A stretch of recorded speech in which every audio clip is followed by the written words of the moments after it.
கடந்த சில ஆண்டுகளில் உருவானதில் வித்தியாசமான புயலாக இருந்திருக்கிறது ஃபேஞ்சல். முதலில் உருவாகும் என்று கூறப்பட்டு, பிறகு இல்ல ஆழ்ந்த காற்றழுத்த தாழ்வு மண்டலமாகும் என்று கூறப்பட்டு, பிறகு புயலாக வலுவடையும் என்று கூறப்பட்டு, தற்போது அந்த புயலுடைய முன்பகுதி கரையை கடந்து வருகிறது. அது கரையை கடந்து முடித்து விட்டதா இல்லையா என்பது குறித்து இன்னும் சற்று நேரத்தில் வானிலை ஆய்வு மையம் அறிவிப்பார்கள் என்று நம்பலாம்.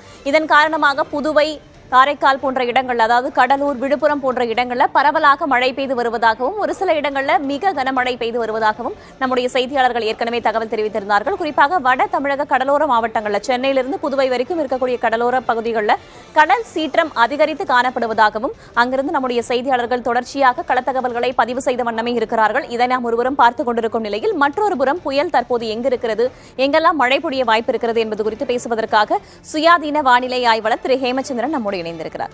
ஹேமச்சந்திரன், புயல் தற்போது எங்க இருக்கிறது, எவ்வளவு வேகத்தில் நகர்கிறது?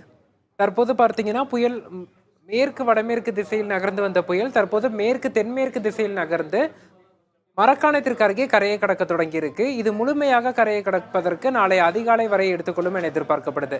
அப்படி பார்க்கும்போது நாளை அதிகாலை வரைக்கும், குறிப்பாக அடுத்து வரக்கூடிய 10 மணி நேரத்திற்கு புதுச்சேரி, விழுப்புரம், கடலூர் போன்ற மாவட்டங்களில் தொடர் கனமழைக்கான வாய்ப்புகள் இருக்கு. சென்னை, திருவள்ளூர், காஞ்சிபுரம், செங்கல்பட்டு உள்ளிட்ட மாவட்டங்களில் தரை காற்று சற்று அதிகரித்து காணப்படும். அவ்வப்போது காற்றின் வேகம் ஒரு 50 முதல் 60 கிலோமீட்டர் வரைக்கும் செல்வதற்கான வாய்ப்புகள் இருக்கு.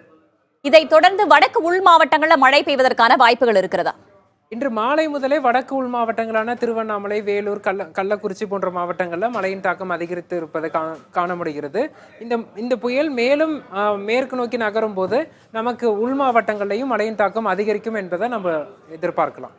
சரி, இப்போது விழுப்புரம், கடலூர், புதுவை போன்ற இடங்கள்ல கனமழை பெய்து வரக்கூடிய நிலையில வரும் நேரத்தில் இந்த மழையுடைய தீவிரம் படிப்படியாக அதிகரிப்பதற்கான வாய்ப்பு இருக்கிறதா? குறிப்பாக ரெட் அலர்ட் விடுக்கிற அளவுக்கு அதிக கனமழை பெய்ய வாய்ப்பு இருக்கா?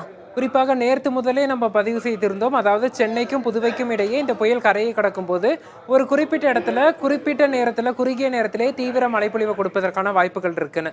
அதுபோல தற்போது கரையை கடக்கும் போது புயலின் மேற்கு பகுதி மற்றும் தென்மேற்கு பகுதிகளில் இருக்கக்கூடிய அடர் மேக குவியலின் காரணமாக விழுப்புரம் மாவட்டத்தில் தொடர்ந்து கனமழை பதிவாகி கொண்டிருக்கிறது. அடுத்து வரக்கூடிய 6 முதல் 8 மணி நேரத்திற்கு இந்த தொடர் கனமழை நீடிக்கும் என எதிர்பார்க்கப்படுது. இந்த புயல் குறித்து பேசும்போது இதோடைய பாதை குறித்தும் நாம் பேச வேண்டியது இருக்கிறது. ஹேமச்சந்திரன், ஆரம்பத்தில் புயலாக வலுவடையும்னு சொல்லப்பட்டது, பிறகு இல்லைன்னு சொல்லப்பட்டது, பிறகு புயலாகும்னு சொல்லப்பட்டது, தற்போது அது கரையை கடந்து வரக்கூடிய நிலையில ஏன் இந்த புயலை கணிப்பதில் இவ்வளவு சிக்கல்கள் ஏற்பட்டன? ஏன் இவ்வளவு தாமதம்? குறிப்பாக பார்த்தோம்னா இந்த புயல் பல்வேறு வானிலை காரணிகளோட சம்பந்தப்பட்ட ஒரு புயலாக இருந்தது. புயல் உருவாகும் தருணத்திலேயே மேற்கத்திய இடையூறு மற்றும் அரேபிய உயரழுத்தம், பசிபிக் உயரழுத்தம் என பல்வேறு இடையூறுகள், அத்துடன் காற்று முறிவும் சாதகமற்ற நிலையில் இருந்துச்சு.